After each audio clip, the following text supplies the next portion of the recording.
essentially what I did for Sergeant Lane, I was there firsthand. He died right behind me. I took the story of that day and I created a workout that mimicked our experience leading up to that event. All right, episode 2, Mike. Yeah, man. Glad that we're doing some content. I think it's really good timing. Memorial Weekend is here upon us. There's obviously in the CrossFit community tons of hero WODs, and I think you have a super interesting perspective on it. When you go through big sites like WOD World, for example, you see so many different awesome hero WODs out there. A lot of them are unnamed, but what a lot of people don't know is they actually originated with this man right here. Let's give a little bit of a background to the audience about kind of how you beat CrossFit in the sense of some of these hero WODs. Yeah, dude, interesting story. I mean, it goes back in 2012 was when I first started the project called Marine WOD. And originally it started with, I was trying to honor a guy that I served with and had unfortunately passed away while we were serving in Afghanistan.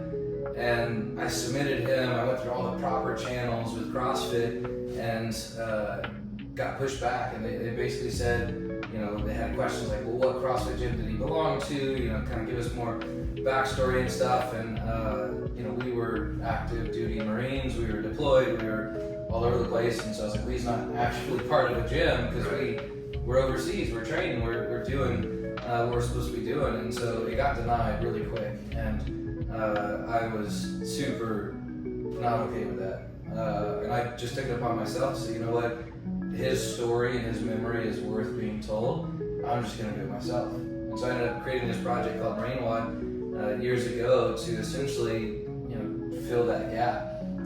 I feel like the hero WODs are an awesome concept, and I've always loved that. And obviously, as a Marine myself, I was drawn to those workouts and those stories and those, kind of pilgrimage like journeys when you go on a workout like that, a hero WOD. And I just knew that I wanted to tell the story. I knew I wanted to do that. And I knew I could do better than CrossFit too. Because CrossFit, to me, where they really dropped the ball was they just gave you a name, a date, who they left behind, very little context. They didn't tell you the story. Right. And then even then, I was talking to them about, if we get this approved, can I influence the workout? And they said, no, we'll just make it. So what I did, and I just said that was clearly unacceptable. And I said, you know what, I really want to tell this guy's story. I want to do something special, do something unique. And so the first workout I ever created, the first Marine WOD I ever created, there's now a hero WOD on WODwell, like you said, on a number of those sites. And it's completely a hero WOD. It's not anything else on Marine WOD, but it is in there with the Murphs and all the other big ones. Essentially what I did for Sergeant Lane was, because for me, I was there firsthand. He died right behind me on July 23rd, 2009. I took the story of that day and I created a workout that mimicked our experience leading up to that event. And then I shared and I wrote an article about him and about that story and about just his life. And I felt like that was what those workouts have always been missing, was something more real, more substantial behind it. Don't get me wrong, I love Murph, I love DT, I love all the hero workouts. The concept is there, but I think it could be done better. And so I created the workout based on the events that day, what we went through. The workout is influenced by the date that he had passed, but it was all movements we did that day. So, for instance, it was burpees. That was probably the most combat functional movement we ever had. Is you hit the deck, you get up, you keep moving. So a ton of burpees in there, into kettlebell swings. And us in particular that day, we had mortar fire coming in, and a kettlebell swing for us, we were digging fighting holes. So we were filling sandbags at the bottom of the hole, and you have to get that sandbag up and out to build your berm. And so we had kettlebell swings because that was what we were doing leading up. And then the obvious and unfortunate one was the deadlift, is just getting, no matter how tired you are, pick that bar up, get your buddy out of there. And we ended up creating that workout and did an event. We brought his family out. to be there. We got on the news. I mean, it was a televised thing. That was back in 2012. And shout out to Corey Lignell, man. He made that happen for me, which is amazing. I'll forever be grateful for him in that. But we just did it different. We really told a story, and we gave people an opportunity to go through, to put the boots on for the day and say, hey, this is what he went through. This is what we went through leading up to that event. And then tell more of his story, tell where he came from, where, what he was like, what he enjoyed. He's from Pittsburgh, he loved the Penguins, he was a big hockey guy. That project ended up taking off, and I created a website and opened it up to any nominations out there of people like me, because I imagine there was other ones that were trying to get a hero workout, and CrossFit denied him and said, hey, he didn't do CrossFit, he wasn't part of the gym. And my argument was like, well, Marines, we've been doing CrossFit since 1775, that's what we live and breathe, is right. That style of training. And that's what got me into CrossFit when I first got out. It was like, all the things I've ever done, they just call it something now. I'm just gonna go do that.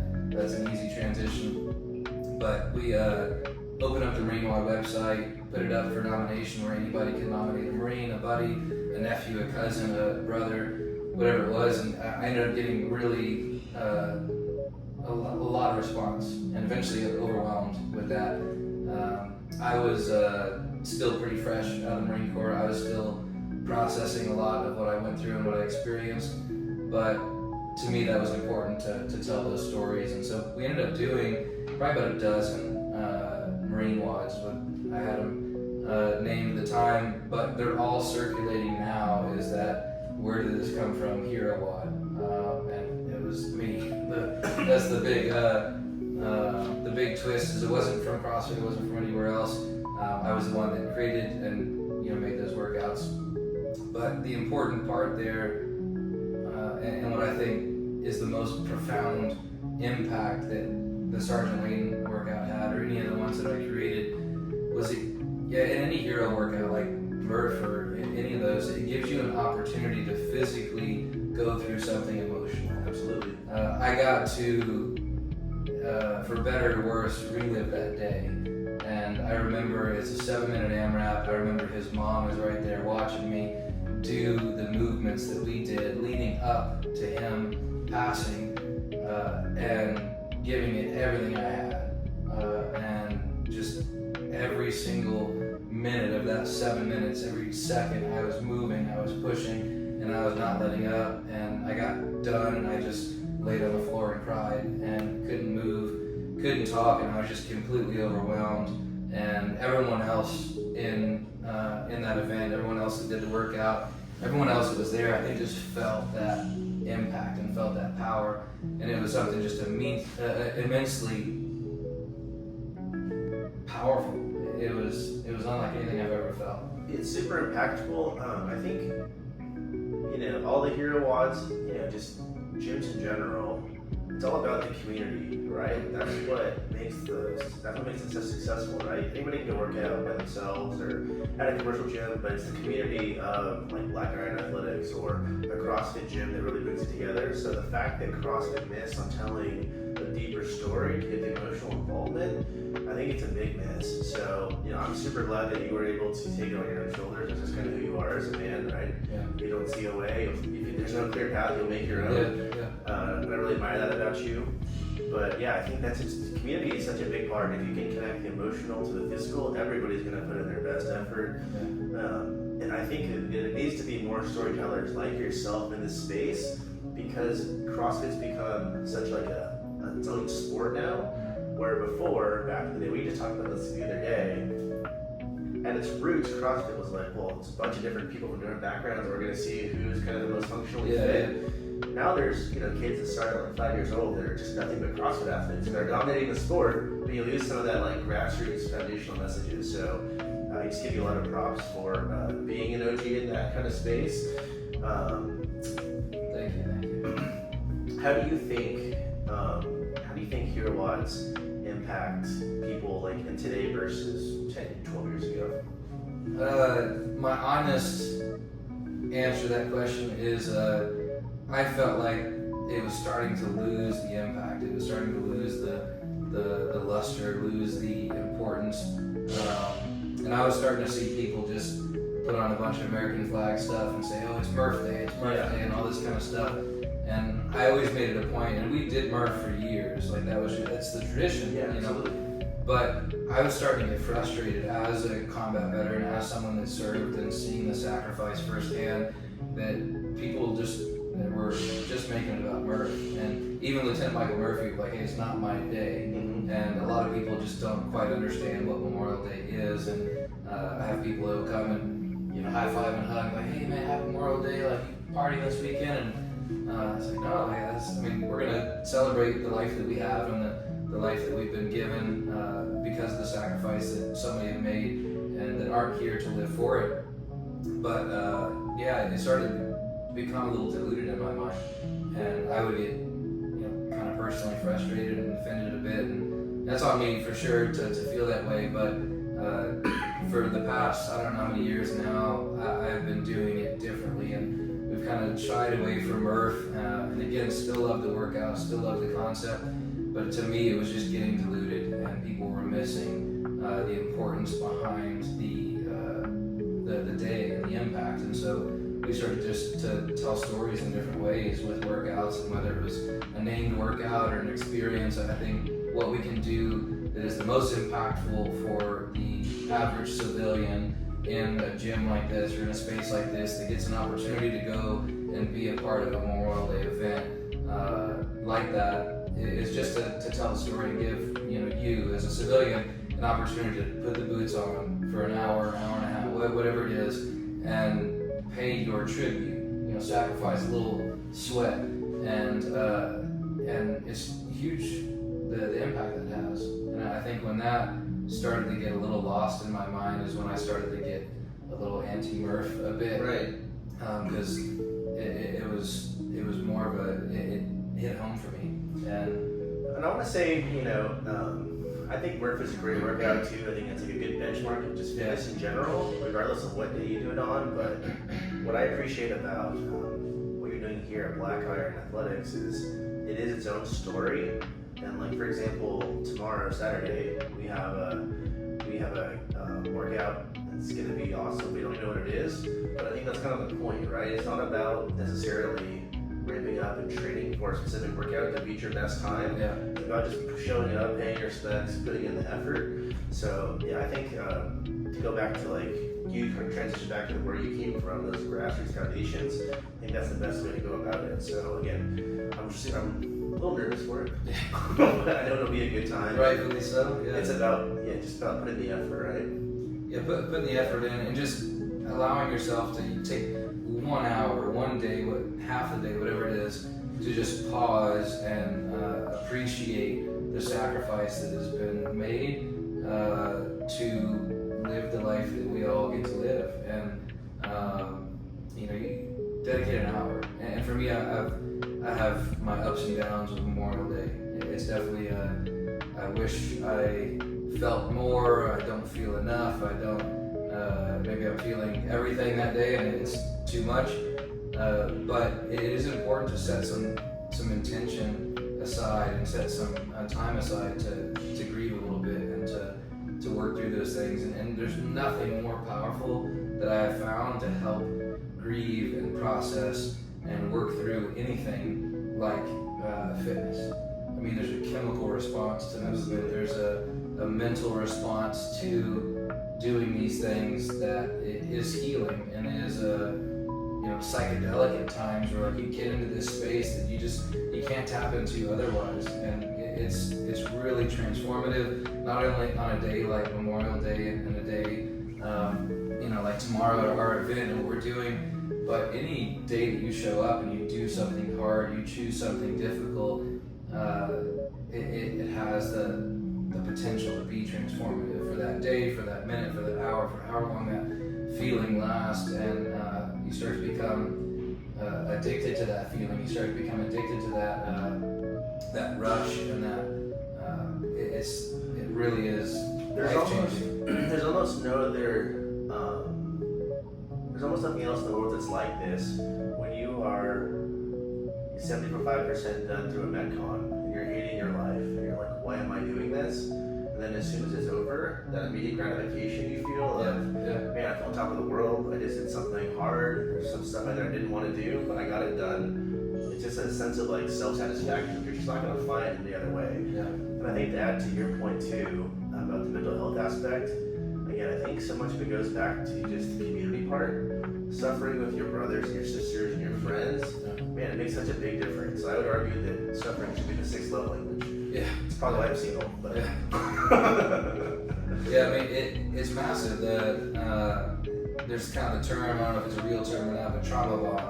Trauma bond, is a real thing. Trauma bond is real. Like I talked to one of my guys this week, Anthony Kelly. He was one of my right-hand man. Deploy with me, overseas with me, all that stuff, and he will forever be my brother. He will forever be the someone in my life. If we talk once a year, he joked, we hung up, and he was like, all right, I'll talk to you in 12 months. but we're forever bonded in that sense, that the trauma bond, and that's the beauty of a community gym like this, is we all get the chance to kind of mini trauma bond for that 1 hour. And the only other people that know the suck you just went through was the guy sitting next to you and the girl, dying next to you, and it is profound. And I've always tell people there's a good, better, best when it comes to exercise, fitness, whatever it is. And good is just move your body. That's good. That's awesome that you're doing that. Better is move with a friend. Get a gym buddy. Get somebody that can just keep you accountable. You're tired, they're not. They're tired, you're not. And the best is to move with a community and a coach. And it really is, when we talk about good to best, it's not like a little bit better. Yeah. It is exponentially better, because not only are you getting the guidance and the programming from an actual coach that knows what they're doing, but you're in it with people too, and the accountability there, the community there, the trauma bond you form, it keeps you coming back. It really makes it part of your lifestyle, and that's hugely important, and hugely the reason why we are successful here is because we just foster that environment. We cater to that, and we don't care what you're lifting or how heavy it is or whatever else. We're going to be there to celebrate the PRs and celebrate the wins, but we care that you're here and you're trying and you're moving. And so many people get stuck on like, well, I can't do X, Y, or Z. I don't know where to start. It doesn't matter. You don't have to know any of that. It's like people that don't know how to invest. It's like, well, you go find a financial advisor or investor. Say, hey, I have $100. I don't know what to do with it, but I want to make more money. Cool. You can go throw it on the roulette table and hope for the best, or you can give it over to a professional that knows how to invest that for you. And that's what we are as coaches. Is we're a health and fitness advisor. We're a financial advisor in the health and fitness space, and we're there to maximize your return and mitigate your risk in the market. Right? Keep you from going to the blackjack table and going to the roulette table and say, hey, we don't need to do that. Like it's all well and good, and if you're 18 and left alone with a barbell and like gamble away, go for it. But let's think more about your retirement. Whether you're 18 or 58, let's think about your retirement. Think about building that side of things, and that's massive. So what you're saying is a blackjack table would be comparable to like trying to PR every single day you're in here? Yeah, pretty much. And then just doing too much too soon, or it's the people that are the wealthiest just know how to kind of diversify their portfolio and get the right money in the right accounts to grow in the right way, and they can guarantee that return. They know it's going to be that 4 to 8% year after year, and they just plan for it. And those are going to be the people that have a good, healthy account when they retire and can travel the world and do whatever they want. And that's our goal in the gym and in programming, and is to make sure it is sustainable and manageable, and it's going to give you a guaranteed return. And the quickest way you can make sure that you lose it all is just empty that account and go to the blackjack table and just say, hey, I don't know why I'm just going to do this. I'm going to go hard every single day. I'm going to go all in on black. And to your point, I think, beyond the programming that a coach can do for you, which I think is amazing, sometimes I find myself, and I'm sure others are like this too, I'm paying as much for the coaching and the programming as you're just saving me for myself sometimes. So we were talking about mental health and wellness earlier, and some days it's just like, yeah, I'm having a shit day. Like, I need to get this out of my system. Yeah. I'm gonna go push to do something, whether it's like a lift or whatever. Maybe it's a little above my head. And then there's been times where you or Ari, whoever, like, hey, are you okay? What's going on? Yeah. Let's figure this out. Don't hurt yourself. It's not going to be worth it in the long term, right? So I think that's just a big part of community and accountability in the coaching. Is sometimes, well, you answer for yourself, but how much of coaching is just saving some athletes from themselves? Yeah, I mean, it's a big part of it. It depends on the athlete. Every athlete is different. But I always talk about the 4 pillars of coaching. The first pillar is just connecting with and knowing your athletes. And it's the first pillar for a reason, because if you don't have that, you don't have that connection, you don't know who you're working with, it is impossible to do anything else. And so, yeah, a lot of it is intervening when somebody is kind of playing with fire a little bit too much. You're starting to cash out and head to the blackjack table. You want to go out and be like, hey man, you've had too much. Let's get your chips and get out of here. Stop while you're ahead type thing. But it all depends on the athlete, you know. But a big part of the guidance is not just teaching someone how to squat or PR their back squat or something like that. But as coaches, we have a huge potential impact on a person's life. And, you know, like you said, to your point, you pay for a membership and pay for an interaction experience with that. And, you know, it's my job to kind of maximize your return on that. Not only the financial investment, but also the movement investment you're doing, and get you out of your own way, and that's hugely important. And I think a practical example is, you know, I was a gym bro since I graduated high school. I played, you know, high school sports and, you know, did a bunch of different things, and gym bro. And the difference between a gym bro culture and a coach is when I see people I see at the gym all the time, right? Asking for a spot, give them props when they hit a big lift. Gym bros oftentimes are like, oh, dude, you can hit this too. You can hit this too. Yeah. And it's like every day. Well, I did chest yesterday, but yeah, I probably can do this again. Yeah. And it's like injury, right? Because you're just not ready for it. Or with a coach, you see them every day, so they know what you just did the day before, the day before. Yeah. Or you just watched me lift so many times. You're like, hey, you just look off today. Yeah. Maybe you focus on sets rather than a 1 rep max, right? And we know what's coming up in 2 weeks, 6 weeks, whatever. If you have a coach that programs ahead like we do here, then we know it's like, hey, don't worry about it today. Like, give it 2 weeks. We're deloading right now. We're working up towards this. I can tell you exactly when you're gonna PR, you know, whatever else. And I think we had Ashley Kim here, and I think she even screenshotted it whenever it happened. Yeah.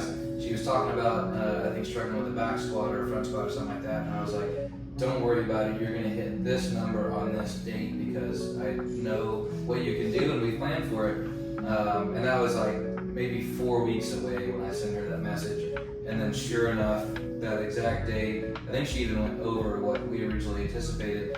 But having that oversight and that 30,000 view is important for us as coaches, and also to communicate that to you guys. Say like, just, I know you want to do this now, but give it a few weeks. Because I know where we're going and what the progression is to get there, and I just need you to focus on doing that. You're kind of trying to detour here, and that's going to be the quickest way to make sure we don't get where we want to go. And we're there to be your navigator and say, hey, no, get on the main road again. We're fine. Keep going this direction. And you know, not every day is a good day of training, but it helps when you know you kind of have these pit stops and these landmarks that you're going to hit, and then having a good coach to just tell you like, hey, it's going to be dead for a while. You're not going to see a single gas station, but trust me, I've got a pit stop coming up here, and you're going to be good. You can refill, and we're all good to go. So yeah, that's a big part of the relationship for sure. I think when it comes to culture, you know, I remember my first conversation with you when I first joined. You're, what are you looking for in a gym? Yeah. And I was like, I'm looking for good culture. And you were like, well, what does that look like to you? And I said, well, it's a good question. Culture is always hard to find, Yeah. right? But like, I'll know right away, basically. And you know, I think the culture here is exactly what we've been talking about. It's not the culture of, if you're not hitting your best weight every day, you fail. And I feel like there's a lot of gyms or a lot of trainers, whether it's CrossFit, commercial gyms or whatever, that just aren't savvy enough to look at the long-term picture. So that your analogy about long-term investing, I think, is so spot on. What would you say to like the audience about the culture you're trying to cultivate here when it comes to just encompassing, because it's a community really like no other? Yeah, I appreciate that. I try to tell people in my elevator pitch, if somebody walks in the door and is like, hey, what, are you guys CrossFit, are you this, that, whatever, how are you different from X, Y, or Z? And that's generally my first question, to someone like that is, well, what are you looking for? What is important to you? Is it just purely price? Is it, whatever else? But I think as far as culture here, we just try to create a positive environment. And I use the analogy a lot in that elevator pitch of we are a lot like a church that we just happen to work out a lot. It's an environment where it's a broad goal. It's like, hey, I want to improve my fitness, I want to improve my faith. Really broad kind of stroke on how to improve either one of those things. And the commercial gym is like me, you come in and say, hey, I want to improve my relationship with God, I want to improve my faith. And I just hand you a Bible and I was like, all right, man, good luck, right? You got it? Like, you got everything you need in there. You got everything you need. That's what it's like walking into a commercial gym is you got everything you need, right? Like, go and figure it out, go get fit. Whereas we are, more of that small community church that we only have so many seats in the place, but you have somebody up front that says, hey, right now we're going to turn to page this, and we're going to cover this for 6 weeks. We're going to really focus on this. We're going to go line by line and dive into the Word and dive into the movement and the programming, and we're going to focus on just doing this. And everything else, don't worry about it. We don't need to read the whole Bible right now. We don't need to do all this stuff. Right now we're going to focus on front squats and deadlifts for just a little bit. And it's like, what about back squat? What about this? What about all that? It's like, don't worry about it. Just right now we're going to focus on this. And we get to sit on stage and be the pastor, be the minister, and kind of guide and lead the sermon there. But the people next to you and the people also showing up and being consistent is what makes it better, what makes it more important, what makes it easier to come back to day and day again. It's not just the guy up front telling you what to do and telling you where to read or interpreting it for you, but it's the people in it with you and the people doing that. We have the main church, the main gym, the main program, but then you'll start to see these kind of small groups form of people kind of mentoring each other in the gym, which is super cool. We've had people, we've been open for 12 years now.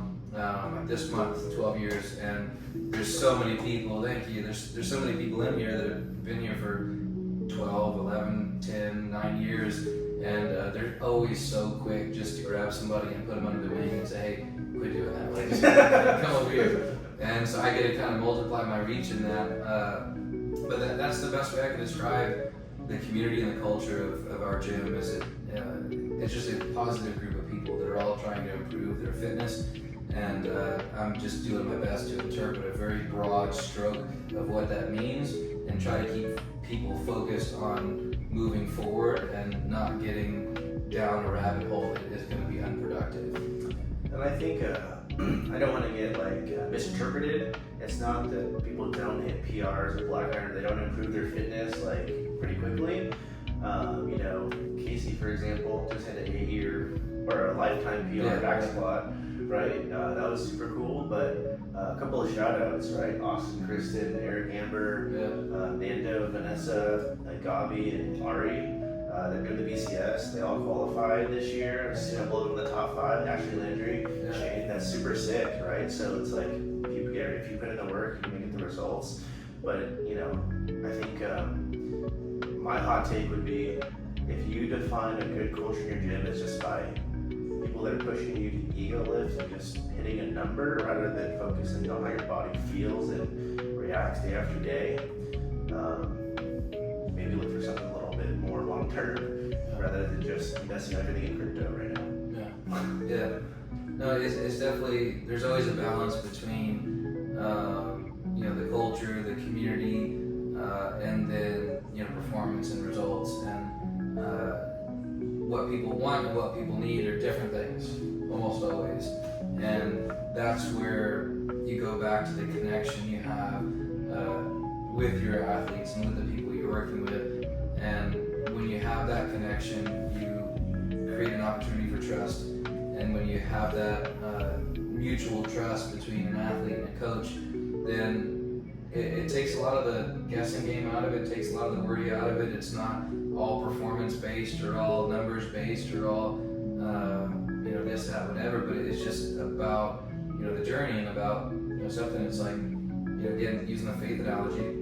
You never get to a place where you're like, man, I got it figured out. I'm good, and it's a constant exercise and a constant practice, and it's something you can be really honed in that practice and feeling great and just on top of the world and feeling close with God. And then there's times that you can be feeling very distant from that. And it's the same thing with fitness. Is there's times you're feeling top of the world, you're looking your best, you're performing your best, and then little by little something starts to distract you from that or get you away from the core principle of what we're trying to accomplish in the health and fitness space. And it's important just to enjoy the journey and to realize that you don't need to be the navigator and the driver and the one filling up the tank and doing all this stuff, but you really just got to show up and be willing to trauma bond with the people next to you and just make it happen. Make it part of your life. Create space, just like you would for God to come into your life. Create space for fitness to come in. Yeah, and I think I would love to know in the questions or the comments for those of you that have worked out or were an athlete at one point. If you reflect back on the best times of your life and the darkest times of your life, were you working out during those times? Yes or no? I know for me personally, the darkest times of my life are the times when fitness has been on the back burner, whether it was because of career or relationships, personal life, whatever. Fitness took a back burner, and it seems like my whole life was kind of on a decline. And it starts so much with mental, right? Because your mental controls so many things, but it's just so connected together, the mental and physical part. Absolutely. Yeah, mental health is so important and something that honestly I tell people all the time. Like I work out for my mental health, and all the physical comes after that. I don't care about a 6-pack or 8-pack if I'm, just unhappy. Like none of it matters. And I always approach my health and fitness as, movement is medicine, and the first most important part of that is just connecting with that and improving your mental health, and everything else comes after that for sure. I know the darkest time of my life, I would say, has been the past 7 months. Going into surgery and all kinds of stuff that kind of brought up with it. And we don't have enough time to dive into that, now. But I promise I'll talk about it soon. Like if you guys are interested, I'm an open book on that, and I would definitely love to dive in more because I think it would connect a lot of people. But connecting with fitness and finding a good community and culture and coach and just somewhere to go on a day-to-day basis, it can be that lighthouse for a lot of people, and that's what we try to be here at Black Iron Athletics, is just a lighthouse for people to kind of work their way through some rough waters and rocky shores and just say, hey, just come here, we got you. Not doctors, but we do care. Yeah, for sure. But yeah, great questions, man. I think we're kind of out of time now, but covered a lot. I'm super excited to keep doing this series, and Shane, you're a killer interviewer. I've had a number of people talk since the last one. I was like, who's that guy that interviewed you? Like, he did a really great job. So super natural, and excited for the next one. So if you guys have anything in the comments, let us know, and we'll dive into the next one. See ya.